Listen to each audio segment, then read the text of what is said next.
you like what you see, don't forget to smash that like button, share it, or subscribe. For all the latest Atlas info, sign up for our newsletter, shop.atlasrr.com. And don't forget to follow us on social media on Facebook, Twitter, Instagram, and YouTube. And most importantly, enjoy the show.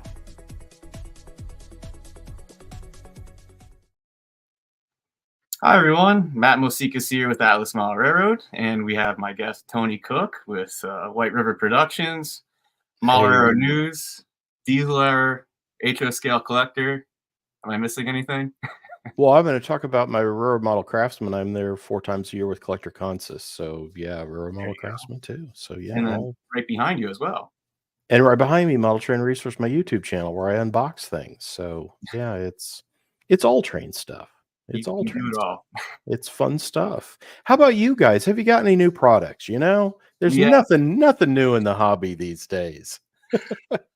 We have tons and tons of new product. Our warehouse is bursting at the seams because it's container after container. It keeps flowing. We accepted one yesterday, a container full of a 40-foot container full of rolling stock and locomotives and all the good stuff.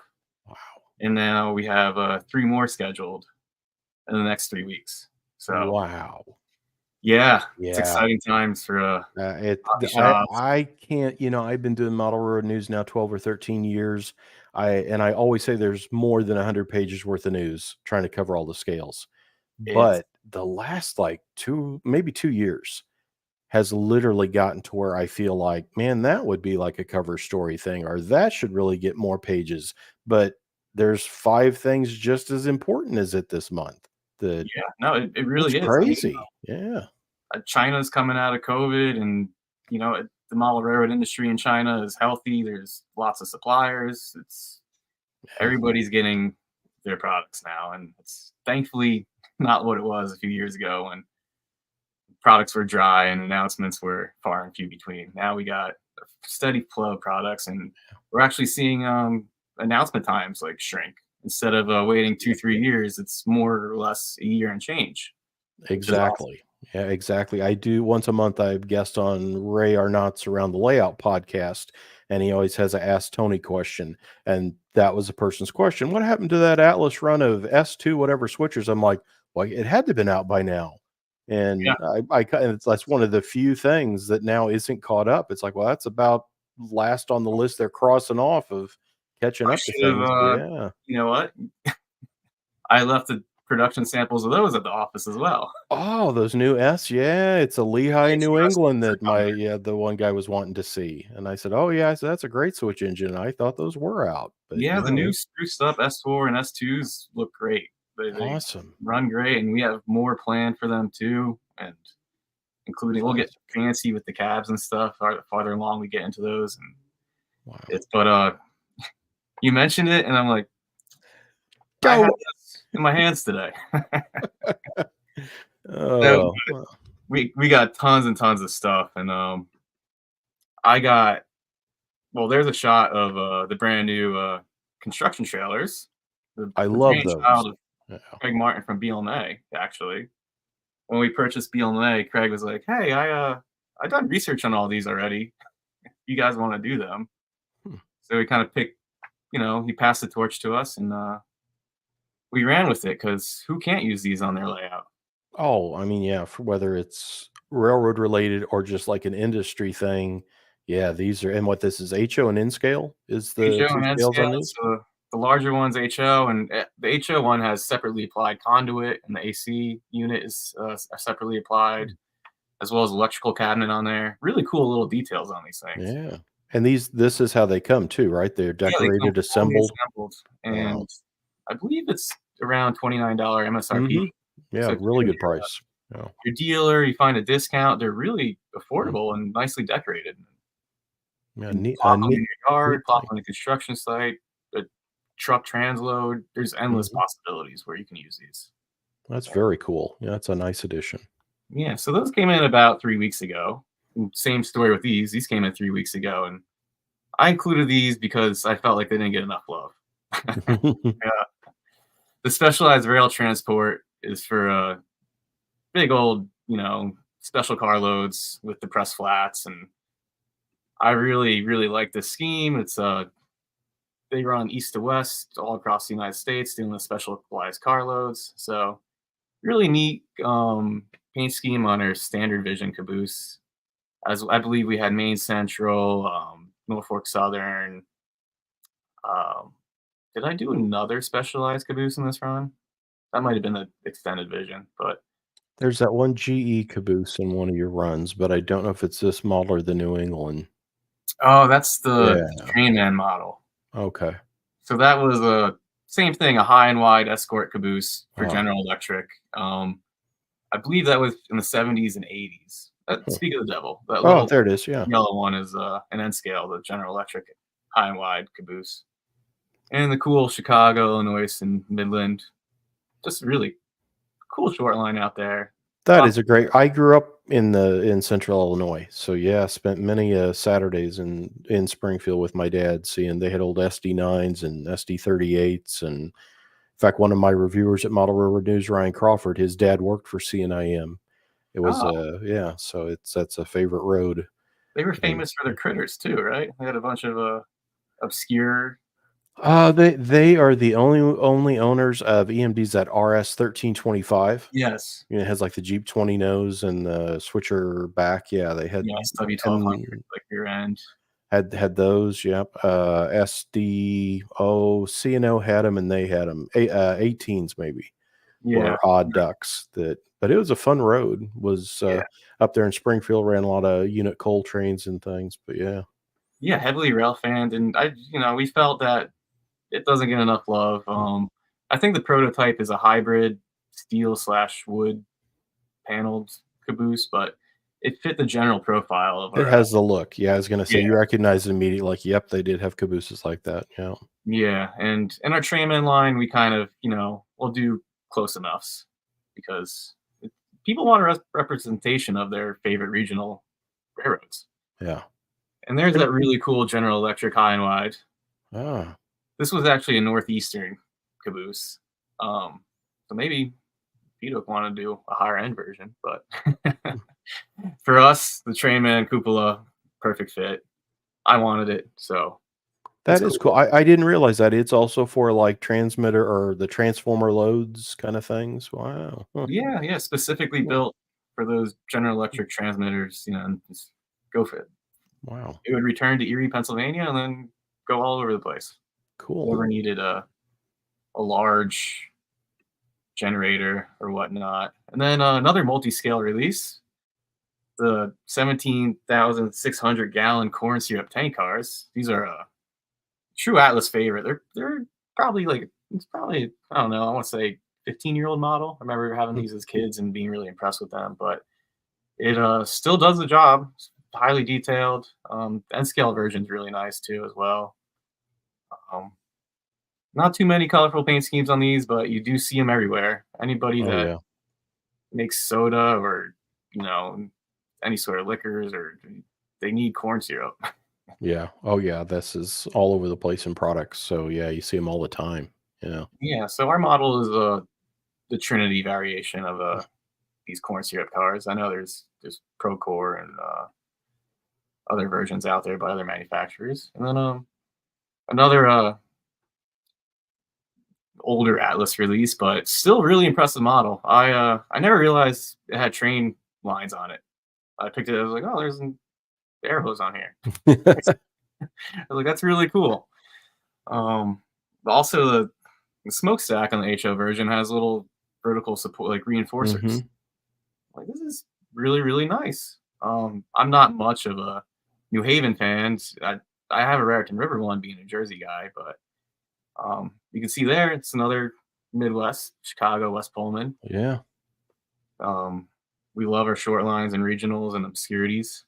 Atlas serves them well. I'm always surprised when I see all the that out of all the manufacturers. Yeah, Atlas has always been a friend to some of these, and boy, for the collectors and the people that model that stuff, it's always like, "Oh, wow," I'm Yeah, so no, it glad, makes you yeah. feel special when you get to see, something in your backyard that only you Mhm. think you rail fan, and then we Yeah. really do enjoy replicating the short lines and doing the research on it. It's a ton of fun as well. Hmm. There's some CP, CWMP. And here's our Trainman 4750 Thrall. These cars are, I'm a big fan of the Trainman line. I get into, the higher end cars too, but you can see I got a pretty big layout growing behind me, and I don't know if I can afford a fleet of cars with high end cars. So I like scattering Trainman cars in between, especially with grain and coal. The molded details do cut it sometimes, and we get fancy on the decoration with these. I have the HO one here. See the BN has green grab irons on the top there, like the prototype. Nice. Yeah. This one's actually a BNSF modernized one with the conspicuity stripes. It's always a mouthful for me to say. And speaking of modern, Midwest rail car. Oh, I like that. Wow. Yeah. This is I got a couple of these on order because we see them even on the East Coast. Every time I go to Chicago, I see them. They're really cool, and I'm an ultra modern modeler, so this will serve me well. It's shocking how that is. I mean, because that Blue Rock is 75. Rock is gone in 1980. They had no money. So what were they painting equipment in the first place? And yet today you can still see faded examples of some of these Blue Rock cars. And it's, when you really think about it, it's like, wow, that was a short 5 years for a railroad that was, really on the verge of bankruptcy. Yet they had tons of cars around during that period too. Yeah. Because you see it on the 4600s. The box cars we did a Mexican box car. The Rock ordered tons of those. Oh yeah. So and didn't. Yeah. Our next run of that Mexican box car, we'll do the Rock and then some patch outs of the Rock, because the Rock only had them for a couple of weeks, and then and off they went. Yeah. Off they went. I think most of them ended up on the Grand Trunk. If I remember correctly. And then more multi-scale arrivals, HO Trainmasters, and N-Scale. N-Scale already arrived. HO's on its way. So we got the Jersey Central in the foreground in N-Scale, and Lackawanna in the background in HO. It's such a great beast. I mean, the Trainmaster, it's that the Chihuahua Pacific is what showed up for Model Railroad News. Oh, that's too funny. I think for its review, I think I put, what did I put? Atlas's Big Dog in N-Scale or something, and it's the Chihuahua Pacific. But always fun to see the Trainmaster come back. And for people that are familiar with the Trainmaster model, it's hefty. It's a solid brick of metal. It tracks really well. In both scales, it's probably, and there's an SP version, Southern Pacific, with a prototypical horn. I'm not an ultra horn guy, so I don't want to even give it a crack at maybe at somebody. What and where? Yeah. That horn arrangement, the bells in there. It's a lot going on, but you see that big single beam on top, which prototypical for SP. Really, really, and I'm not an SP guy at all, but this is tempting to do some SP commuter service with.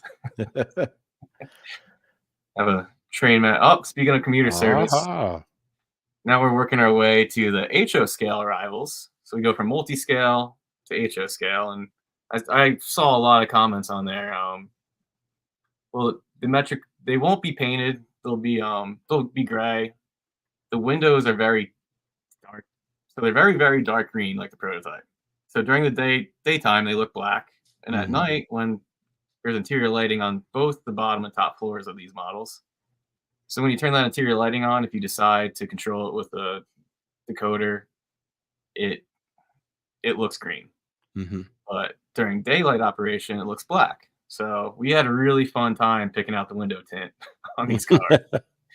I think I went through maybe like close to 10 sprues of plastic where the factory I had them mixed green and black together, and wow, we finally ended up with this, which I think is it's really good. It has a good look to it. What's the finish on the body again? Did you say it's a metallic flake. It's not like ultra, like not like the old stainless steel Bachmann amphitheats. Right, but kind of that. It is a metallic flaky finish. Oh, it looks nice. It has a real authentic look to it. And then the trucks and underbody are actually a brighter silver, like the prototype. Metro actually repaints the trucks pretty often to get that dust and road grime off.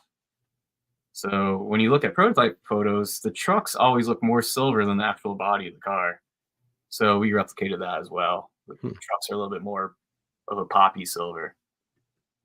And then we got all the good stuff on the end, which is all independently controlled. You know, your ditch lights you control independently. The markers you can throw on whatever you want. Same with the gyro light. So if you're approaching a grade crossing, you can fire that on. Get that really cool suburbs of Chicago feel. Wow. And these are HO scale Masterline, correct? That is correct. Yeah. Yep, and I believe it's $119.99 for the trailers / coaches, and then $139 for the cab cars. And Metro has, it's funny, they have a lot of cab cars. It's like New Jersey Transit constantly runs out of cab cars. Metro has too many cab cars. You see in the middle of a consist and stuff. Wow. So we're really proud of this model. I know everybody, we see the comments all the time. Everybody's asking when it's coming in.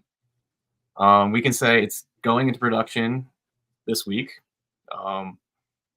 When production usually only lasts like a week or two. And hopefully it'll be on a container soon and headed to us. Wow. And this is the first release on these, correct? That's correct. Yeah. Yep. First release, we specifically tooled these up to pair up with the MP36s. Thought it'd be cool. Speaking of MP36s, there's the original Metro scheme with a silver roof. I know now that Metro started painting those silver roofs black because exhaust and grime, and it's not a good idea to have a brightly colored roof on a diesel locomotive that's spitting out exhaust all day. So maybe in the next run, we'll do the new, more modern black roofs. There's another shot. I know more people want to look at these pictures than hear me talk, so that's why I made this slideshow. And then the roof has all that good anti-slip traction wear going on top. You can see how it's broken up. I'm really impressed with the factory's printing of this too. Looks very good, yeah. Yeah, there's really minute details going on up there. The decoration. And then there's the Rock Island Heritage Unit. That's very cool. Yeah. I think we nailed the colors on that one. Really nice. I think I ordered all 3 of the Metro schemes that we announced. I think I've already seen on Atlas's website they're sold out. So they're sold out from you guys. So anybody that didn't, start scrambling, and you've delayed too long. This can happen. Yeah. Yes, and I know there's a few larger dealers that still have some cushion. So check your favorite dealers now, because you really want to place your orders. If they're anything like the True, we saw how the True Line ones went, where you go on eBay and guys are asking double the MSRP price. So I dug and dug for one of those when I knew you guys had acquired the tooling on that. It's like, wow, somehow I don't have one of those, and went looking everywhere. I think I found it of all places, Spring Creek. I found one, but it was, they got a little bit of everything. several years ago, so gone now. It's like, oh, I'll call them tomorrow. Nope, gone. But yeah, I want to have one to be able to compare, the mechanisms and things for when yours came out. But yeah, we got improved mechanism and improved electronics in there. That was one of the knocks we knew about. Was it's still a little bit on the lighter side, but it's gonna pull a little bit more than the original True Lines. You can only do so much, before making a whole new locomotive. And then people love their boxes, so I decided to include a picture of the new box celebrating Atlas's 100 years.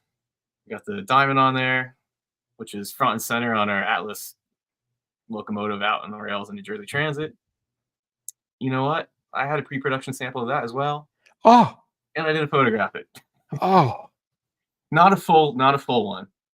I'll send you pictures when I get a full one. It was partially decorated, but still looked really cool. Well, I'm not going to tell anybody then that you also had a look at the in-scale SD45s. I don't want to. Yeah, don't tell people. I don't want people upset with you, but that, yes, I wanted to see that. So yeah, but the good news is I have plenty of product to show off right now. this is MBTA. Ultra cool. The MBTA colors match our close enough stand-in Kawasaki bi-levels that we did on the Bombardier bi-levels. So when you pair this up to our bi-levels, it'll be a nice match. Nice. So we didn't forget our Boston guys. New England, and then really, really fine printing detail in there. Yeah, look, even the MU receptacles have even got the little white printing on them, and I can see there on the end of the pilot there has got like a red warning thing. That's nice. Yeah, so like you said, the MU caps have printing on them, which when I saw the art file, I was like, is this really going to print? But you hold the jeweler's loop up to it, it's actually legible. Yeah, no, we're really happy with these samples and can't wait to bring them in. They're the status of MP36 is they're receiving decoders right now. So once they put the decoders in the gold models, they can send them on over to us, and hopefully that will be end of March, early April. We'll keep our fingers crossed. Nothing happens with container ships or anything. And then as Ice Cube blister instead of the Atlas screw. So. Oh, okay. So yeah, it's not bolted down to the U-shaped plastic. All right. Okay. Yeah, this one we're using a new supplier for, and they suggested, like, let's do a really nice box with foam in it, and so it'll come in a Ice Cube packaging and not like the True Line and the foam styrene style. It's kind of gone away, but I'm a big fan of the Ice Cube packaging myself. It's nice and easy to take out. And we got our straight 38s, which are now upgraded with ditch lights. So you can see there in the front, I did a shot here of the ditch lights. The housing has a silver finish on there, just like the real prototype. This UP patch out, the former C&W, I think came out really, really nice. I can't remember if I did 1 or 2 numbers on it, but really looks good. And I look at the nose, how you did because you can see the Northwestern yellow, but then I see the like splat of a square of UP armor yellow between the class lights and then the shield. So yeah, it really has a nice obvious patch there. Nice work. We wanted to do a subtle patch because that's how they almost blend in. Yeah. And so it came out really, really, really nice. Big fan of it. And there you can see the C&W numbers patched out very lightly there on the long hood, which, we didn't want to make it an obnoxious patch out because that's not how patch outs are. They're just 1 or 2 color codes off from the primary. Especially, and there's a good shot of our upgraded radiator fans, a dynamic brake fan. We wanted to catch up with the rest of the market, so that's now etched metal instead of the plastic fans. The plastic fans were the assembly on them was beginning to not look so great. So we said, you know what, this timed out. Let's do some etched metal fans on here. And wow, okay. So now I know we're tossing there's people coming out with straight 40s and straight 38s left and right. But we made significant improvements to our straight 40s and 38s as well. First being the ditch lights, and now the 38 came out with new radiator fans and dynamic brake fans. Cool. So we're trying to keep up with the marketplace. Ours is still phenomenal, ready to run out of the box model. For anybody that has goes to a club or something, and you don't want details flying off left and right, it's very nice for that. And here's the Florida Gulf Coast and Atlantic, which it's a little obscure. It's a brand new railroad, actually. Yeah. It's I think it's a former CSX. What city is it down there? On the Panhandle. It's on the Panhandles around Jacksonville, or it's up in Tallahassee, wherever up. Yeah, up it goes from Jacksonville all the way out to Alabama, I think. Okay, yeah. It runs straight across the Panhandle, and this Rail America company, Florida Gulf Coast and Atlantic, bought CSX out of the lease of their line, and now we get all these awesome American flag looking units from Rail America. And this one came out really nice. Yeah, printing on that is beautiful. Yeah, you can see some of the shadowing there in the waves of the white bands and stuff. Really nicely done.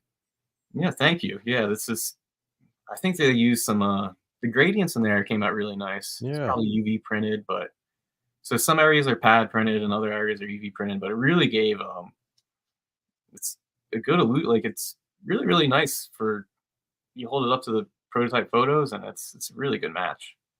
So that's another locomotive that really nobody needs, but you know, everybody ordered them. It's sold for us very well. Yeah. Because who doesn't like an American flag? And this shot's a little bit dark, but it shows the lower ditch lights and so you got the pilot mount and then the deck mounted ditch lights there.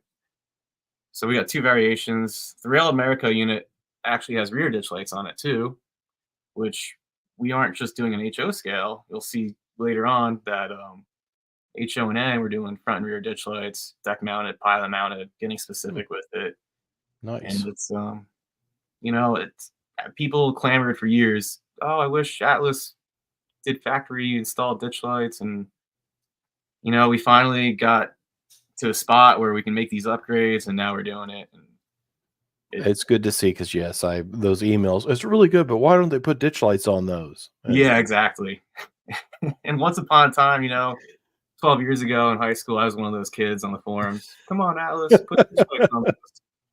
So I got the chance to work at Atlas and help there out. you go. Yeah. And I'm old enough that I'm like, oh, that had ditch lights? Yeah. Like, oh.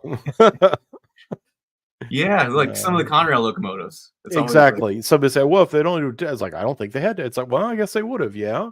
But so yeah, there you go. That yeah, shows the Conrail and the early CSX. It's like it's a chassis system patch out. Did it have ditch? Yeah, it did. Mm-hmm. That'll surprise you at times. Things you think, no, that's too old too, but yeah, it does. Nice. Speaking of old, nice. U30C phase 1, which everybody's been. I answered some questions on Facebook today about it. Everybody's like, "You told me at Amherst it's coming in 2 weeks." It came into our warehouse yesterday. They're here. Beautiful. Gorgeous. Wow. This D&H one has the Mars and emergency light on the front there, both operational. Really, really cool. I think we drove Lee Ryan at ESU crazy with that, but it works. It looks nice. Awesome. Yeah.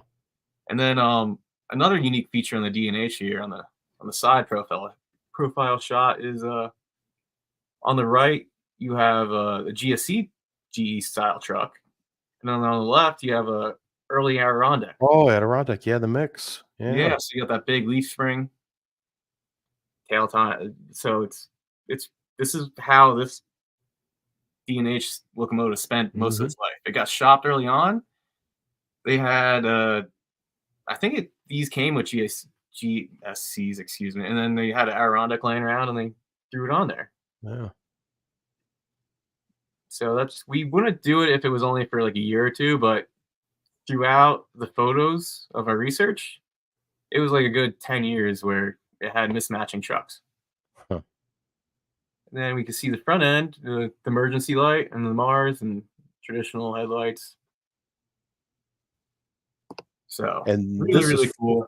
First time HO release for this U30C phase 1. Yep, that is correct. Which to the naked eye looks like a U28, as GE always did. With here's our new model, and we're gonna put it in the same shell we did the last one at first. Yeah, same body. Yeah. It's like, okay. Yeah. And then they eventually figured out that they could get better airflow through the radiator section with a newer design, and that's when the phase 2 came in with the more, with the U23B looking radiator section. Yeah. These were, this was beautiful. This was, there's it. Oh, wow. And this is a pretty iconic locomotive for the Reading. You see the drip strips on there, which are molded on. They're not little wire parts or anything, so they're not going to fly off if you accidentally drag it or hit cars or something. So really crisp looking drip strips. The horn placement, all right. Yeah, so I wanted to get a above shot of that cab. Yeah, and I love the big road numbers above the radiator section. Really classic, yeah. Yeah. Well, I forgot the N45s, but I have so much more for you. That is awesome. I'm thrilled to see these. I've got a friend of mine that's just been, I get this email, I think once every other month. Have you heard any updates on those Reading? It's like, no, I have not yet. I have not. Yeah. No, I'm happy to say they're in the building. Wow. They do look good. I checked them over today. They look good, and we'll get them all sorted and then ship to dealers. The new little Procore hopper. I think it was Jeff Zucker at Spring Creek this week was saying to me he was really excited seeing these come in. Yeah, the Portec hoppers. These are awesome. I mean, a little bit on the pricey side, but if you work with your dealers, you look around, you can find them for within, the $50 to $60 range. They're really worth it. These end cages are beautiful. The draft gear is to scale. It has all the needs of a higher end, the higher end modelers want. You can even see it's a Master Plus, right? So it's like your top of the line. This is our top. Yeah, the top. And you can see it's got the nice like trombone coupler cut lever down there. Yes, and it's got everything. Train line hose, I think I see hiding behind the coupler. Yep, so there's train line hoses. Oh, it's not a good shot. Maybe that's still not a good shot, but it's on the other side of the coupler. And you can see on the B end, we got all this, all the brake, the air reservoir, all the wiring. It's really, it's equivalent to like a brass model. It's so, if you can find it for, a mid $50 street price, it is a good deal. It's, because it's a unique prototype. If you have sand, some sort of industry that needs sand, or sand cars, it's great. I actually have one behind me because I like all the modern stuff. So this is, I believe, the Andersons patch out, and you can see the conspicuity stripes. And there we go. No. Train line, and then that end cage detail that I was talking about. I'm trying to. Oh, I'm so silly. There you go. I was gonna say I can't see you. I was talking to myself. Yeah, let me just steal it for a second and show off what I was just talking about, but not showing. And metal knuckle couplers on these. Metal knuckle couplers. These are KD clones. They're of the number 5 style. Etched metal running board up top there. Yeah. See through. Nice. And even the one below is etched metal as well, but on this prototype it's painted. And then you can see all that wire brake lines in there going crazy, which I don't know how the factory assembles these so intricately. Yeah. Yeah, no, I'm not jealous of that job. No. Yeah, I wouldn't last long. Like, but no, that's a fantastic looking car. Yeah, no, we're really proud of it. It came out really nice. And now moving on to N scale. So along with brain fart, the U30Cs that arrived yesterday, the N scale straight 40s arrived yesterday as well. So there's a CXX YN2 example, and I took a really, really nice shot of the deck mounted ditch lights on there. Nice front and back ditch lights, cool. Front and rear ditch lights in N scale. And people would have never 10 years ago, if you said Atlas is going to do front and rear ditch lights in N scale, no, people would have called you. Nice. But here we are. And then I saw earlier in the comments somebody was asking, when are the GP15s coming in? They were loaded on a container before Chinese New Year, which for people who don't know, Chinese New Year started 3 weeks ago. So they're 3 weeks into their shipment to Atlas. And I believe it should be either next week or 2 weeks from now. This container should show up. Sometimes things get held at the port a little longer than we like, but it's on the way to us. So we got the Union Pacific baby wings, which I love that. Yeah. And being a Midwest guy, you've probably seen these around. Oh yeah, there's a Fairfax area over on Kansas City, Kansas side that my assistant editor takes me over, and they're over there and like rebuilt Jeep 38s, 40s, SD40s. We see this kind of stuff work in that area all the time, and yeah, that's a neat model. Yeah, and then for me being an East Coast guy, I got the York Rail, which we do the York train show for the TCA convention for O-scalers. And when we're out there, I go and rail fan York Rail constantly. It's a cool little operation. And G&W recently took them over. So, which is a little sad because the yellow and black is going away of the classic Ma and Pa and York Rail. But now we get cool things like GP15s, and they still like when GP15s rev up, it sounds like a GP7. Oh yeah, yeah. Awesome. So, seeing these things work their way around York is always fun. And then there's a little better shot of the UP baby wings, and it has through the red lightning stripe. You can see yellow going through the stripe, which is prototypical. The louvers go through the stripe on the Union Pacific GP15s. So there's little breaks in the paint of the red lightning stripe on top. And the yellow sill for the newer look, and I think that reflective striping, I see that on the front a lot of the UPY locomotives. Yeah, nicely done. And I believe when I was doing research on these, this particular road number is in Chicago out on a former C&W branch. Kind of kicks around pressure flow cars for bakeries and I think newsprint cars for the Chicago Tribune. And another exciting rival is our N-scale dry flow, which is it's basically a shrunken down version of the HO tangent car. It's a former BLMA model, and BLMA and Tangent used to collaborate, and BLMA would say, well, we'll help you design things. We'll take the N-scale one. You guys get the HO. So when we bought BLMA, we got this beautiful dry flow model, which we finally started breaking away from the railroad names. Now we have private industry names. This is a Union Carbide Bakelite plastics car, which is really colorful compared to today's plastic cars, which are painfully boring. All gray. Yeah. They actually used to, here's Grace Chemical with another plastic pellet car. Oh, that is nice. Wow. Yeah. These awesome billboard cars. They make me want to model the 60s and early 70s. They're so cool compared to today's plastic cars.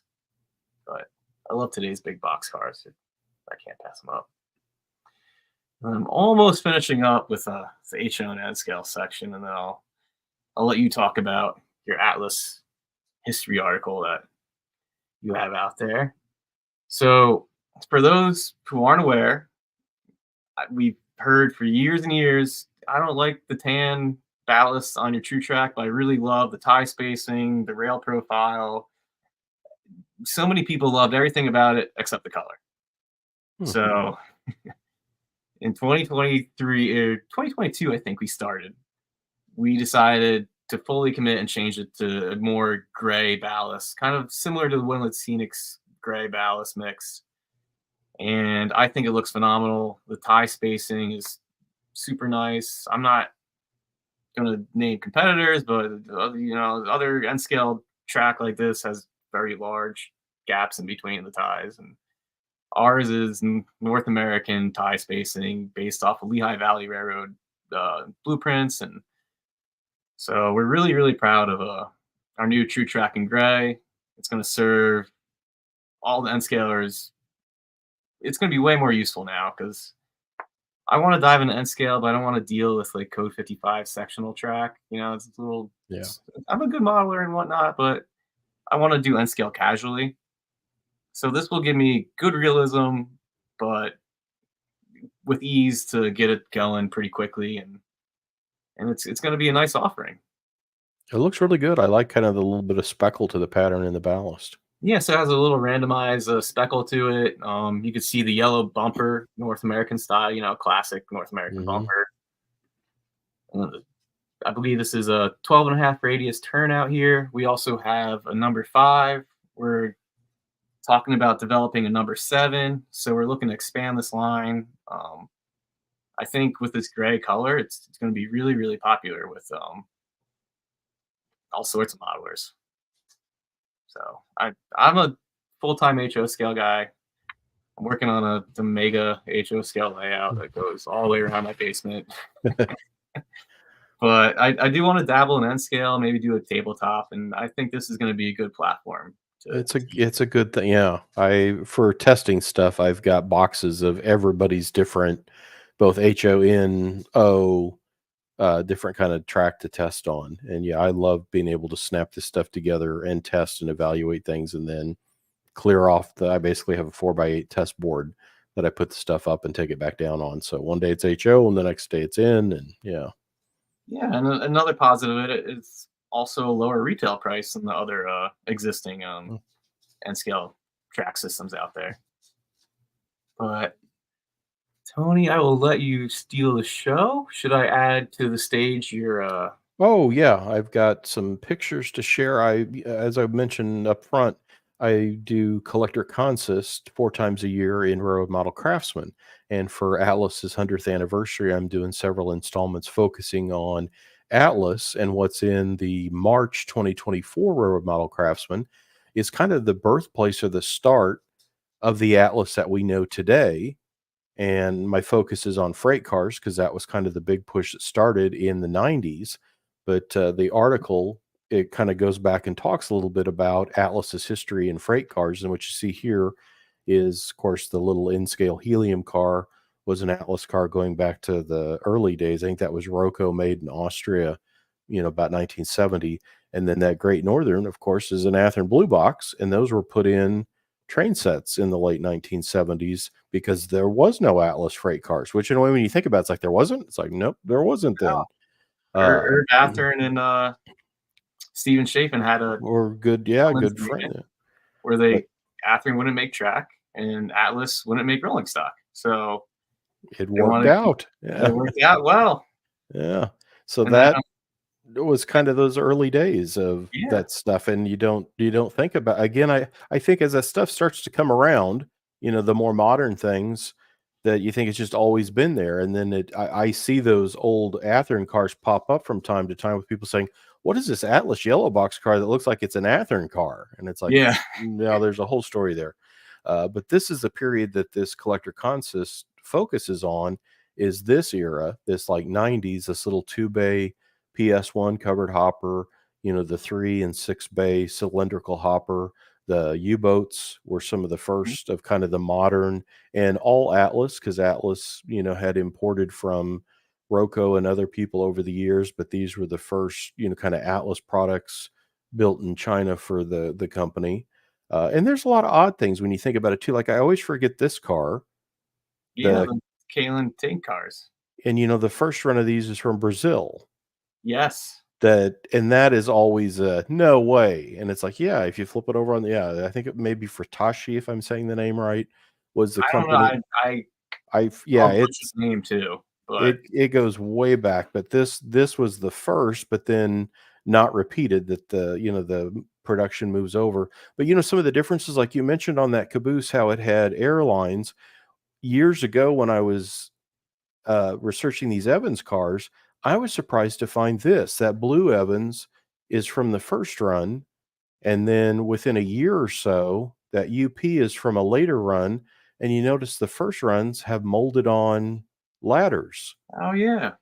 And that was what, really? And yeah, they're changed almost immediately. So it's kind of fun to see some of the changes like that occur. Like here's that caboose. And again, you think, another thing I always think of, well, they were always ready to run, or they were always assembled, right? It's like, well, yes and no. That's how you got that Santa Fe. You had to, and you see the handrails and the grab irons had to be put on. It has X2F couplers, and then there's a more recent run with the CNIM, and it's like, oh yeah, it has changed a little bit. Again, you think some of these haven't. And this, I thought, I remember when this came out, this International Car Wide Vision, again, was part of that 90s group. Was that Evans double plug, the little 2-bay offset open hopper, the covered hopper, those cylindrical 6 and 3-bay cars, the U-boats that got done. It was just such neat stuff. Atlas always had neat things, but this was, again, to me, and that's the article I write, this is the launch of the Atlas that we know today. There's, of course, the C30 N&W, and then the little U23. And again, you don't think about them, but look, none of the handrails, you had to put all that stuff on them still. That was about 25 years ago. I remember doing that in elementary school. But there it is. Yeah, the March 2024. You can see they're celebrating 100 years of Atlas. And that's the latest Craftsman that I believe it's out now. I got my printer copy a week or so back. So I think this is out on newsstands now. You can go to shop.whiteriverproductions.com to look at this and our other magazines. And, as you mentioned, going in the stuff I do Diesel Era for White River. There's the latest issue of it. HO Collector is now, we're doing an annual for it, and it will come out middle of the year. And then you were talking about those U-boats, and I dug this out just to show Model Railroad News because I thought you'd have those U-30. I thought these were so awesome. Yeah, no, And this has been just a year ago. I thought these were a little older than this. When I went look, it's like, oh, this was May 2023. But boy, that Santa Fe, the silver finish on that 28 CG, which again is one of those, nobody will ever make that in plastic. And it's like, yeah, wow, there it is. And then the SP with the light up on top. I thought those were just spectacular. So I can't wait to see this new group of these U30C Phase 1s, because the big GEs of that era just don't get enough love. they really don't. Yeah, I mean, I know rail crews weren't fond of them, but they were really fun to rail fan, and even looking at photos of them and videos, they just chug along. They were very neat. Yeah, There's something different. It's not quite as torquey, deep bass as an Alco, but not as smooth as an EMD. EMD was. Yeah, no, Yeah, they were different to see. Speaking of that, how are these coming along? The Atlas limited edition. Oh, those will be coming in July/August. I'm really eager to see those. It's got a blue bonnet, a yellow bonnet. I love that stuff. Yeah, I can't wait to get the samples of those. Those are kind of I don't know that I can take responsibility for that. Fubi. Those again, that everybody always kind of, well, yeah, okay, but they sell like crazy. I have every manufacturer tells me that. I can't stop buying them. Yeah, When that stuff gets announced, it's like, oh my gosh, I got to have more. And so, the minute that was announced on those, I think I was bugging Ken Bianco at Train World. Hey, you don't have these on the website yet. I'm trying to. Didn't you see this new group of Atlas things? I'm trying to get these reserved. And he's like, oh yeah, we'll get them up there. We'll get them up there. But yeah, that stuff is crazy. It's so for neat. the casual guys, it sells. It's like it's eye catching. It's cool. Yeah. My Rivet County friends, they're like, "What are you doing?" Yeah, those guys get bent out, and I love the stuff. Boy, that SP and the Santa Fe I just showed, they were beautiful and great prototype representations. But I'll love those blue and yellow bonnet, wide nose dash 840s just as much. I mean, that's really cool. The other thing I wanted to share in the last couple of months, I find every time I'm working on these things, I always think, why do I not turn a camera around and unbox it? Because that's what I'm doing as I start the reviews of, okay, what comes in the box and what do you have to add on and what are the extra parts. And I'm always saying I should be doing this. And I just started this channel a couple months ago finally, and it's on YouTube, Model Train Resource. As you can see, like the last two videos I have up, I unboxed that beautiful 50-foot double door Root Rock O-gauge boxcar of yours, and then that little Jeep 7 is your first time with sound. And I show it and I take the shell off so you can see where the speaker is set in and all that kind of stuff. And I don't do the big full reviews like some of the others do, because I do that as well in print.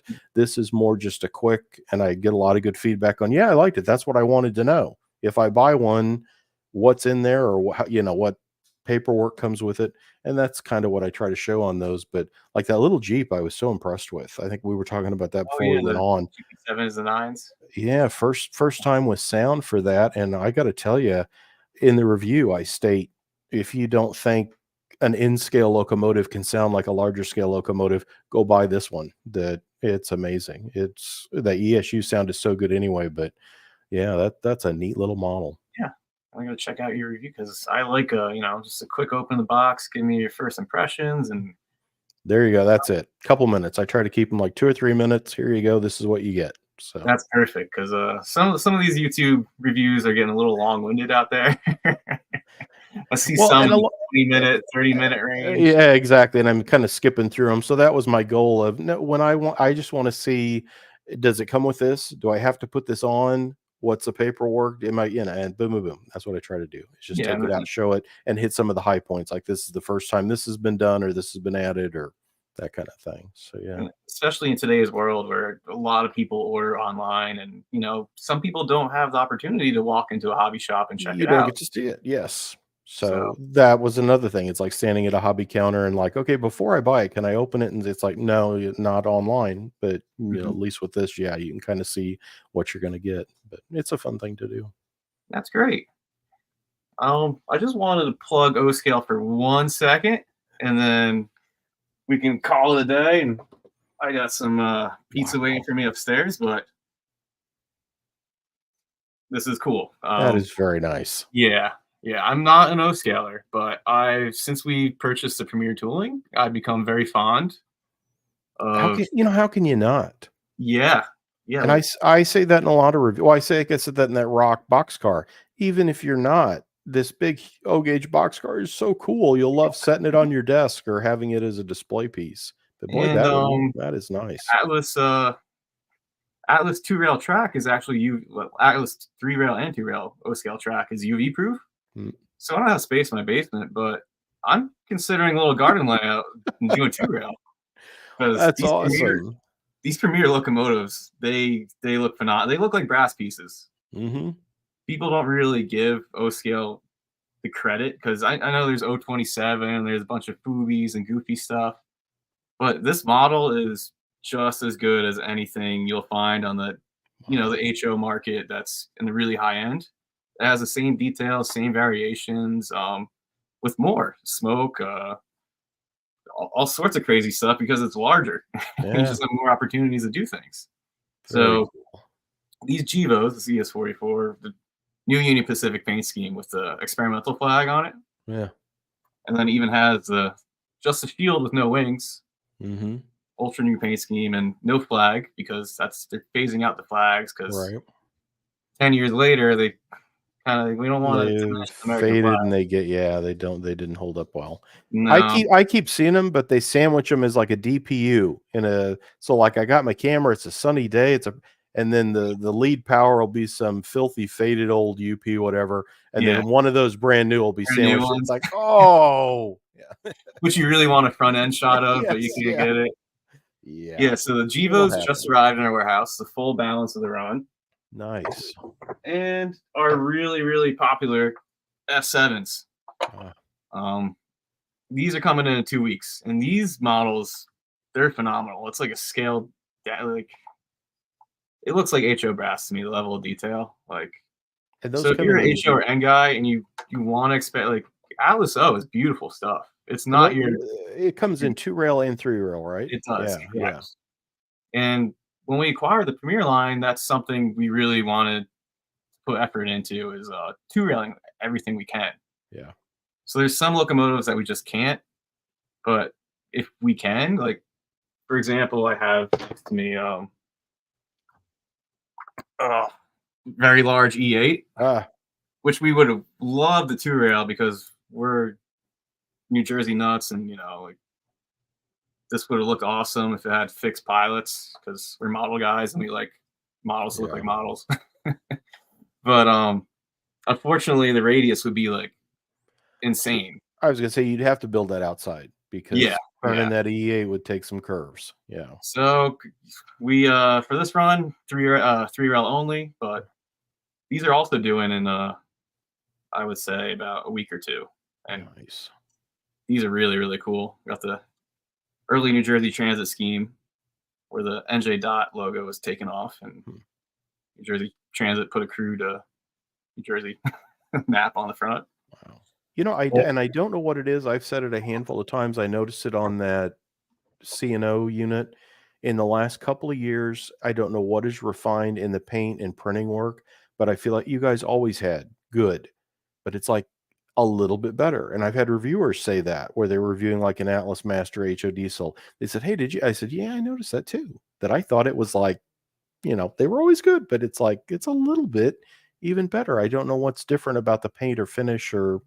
We're really big fans of buying slides and especially Kodachrome, and also our color match system internally in Atlas is really, really good. I could tell you the color codes of locomotives produced 20 years ago. Just because we keep everything organized like that. We want our runs to match. So say we do Main Central to Harvest Orange. We have the color code from somebody 20 years ago spent hours and hours doing research and getting that color just right, and we want to maintain that all the way through with our new products. So we have this whole Excel sheet with every single code we ever use, and Wow. it's something when I talk to other manufacturers, they kind of more or less just use a Pantone book, or like, but we have all these unique colors and even real railroad prototype colors and stuff we mix in, and our It boxes. pays off. Yeah, we get color chips from rail car builders and stuff like that. So it does pay off, and that's one compliment we always get is your colors are really good. Yeah. No, I think it was a Western Pacific, maybe like Jeep 40 and HO, and it's at Pearlman green, which is a very bland color. If you look at it, it's like, you could probably get within any distance of that and it'd be passable. But yeah, the more you looked at it, it's like, wow, boy, it and the orange stripes and the lettering, they nailed that. That is really good. That's the best Pearlman green I've ever seen done. Yeah.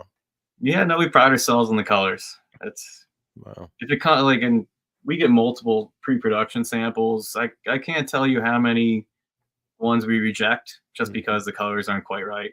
Wow. It's something we always strive on. Well, it looks like you got tons and tons of new stuff, as everybody does. So I'm going to have to keep building more shelving to house my Atlas collection. Yeah, and we're growing in scales. We just rolled out that Yeah. Z-scale boxcar. Yeah. So we're doing. What's its status? When is that Z-scale Evans going to be out? That should be out. I want to say May. Wow. It's already it's decorated. It's waiting on assembly. We got to source some trucks and couplers to them, but it should be coming out soon. Very cool. Wow. They look really nice. I have the printed samples. I brought them to shows. They were at Amherst. I was showing them off. Got lots of compliments. Nice. For Z-scale, it looks really, really nice. And a signature car. I'm so glad you picked that one. I say that somewhere that I said, boy, that's a signature Atlas freight car. That Evans 53 foot has been done in every scale, and he has a classic. So now we can offer it in 4 scales. I don't think anybody can come close to that. Yeah. And then we're still finding new paint schemes for it too, which is also crazy. Yeah. So it's great. It's a good car. That concludes my extravagant rundown of all the new product coming in. I feel good about my train board because my train board is at least painted green. So I want a little bit of credit there that for, modeling wise, I think I'm keeping up with you. At least I've got a bare board too, but I slapped green on mine. So you're a little bit ahead of me. I don't know why. Not that green means anything, but just for the snap track I put down to test things on. But that's awesome. It's cool to see you putting together a railroad on that. Yeah. No, I started this during COVID, so I went with 1/4 inch because the plywood for prices were insane. I was like, that's a car payment for a sheet of plywood. Yeah. So now I went with, but you know what? I'm not going to be in this house forever either.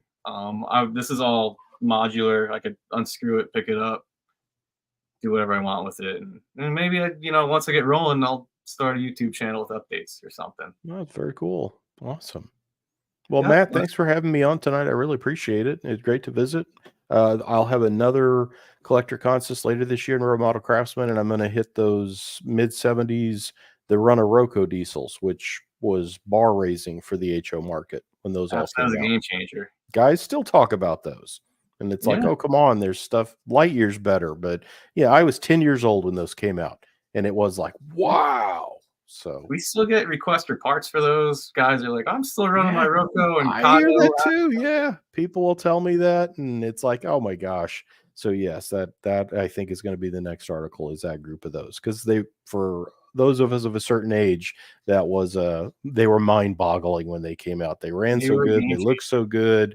Those Blomberg trucks were like nothing you'd ever seen before. It's like, wow. So, no, it was cool. Revolutionary. Very cool. Pleasure, Tony. We have to do this more often. Maybe we'll do a quarterly one. Absolutely, be happy to, Matt. Always love seeing this stuff you guys are doing, and like everybody's so busy. I don't know when you get time to sleep or work on your layout. No, exactly. Here goes another night where I'm not working on the layout.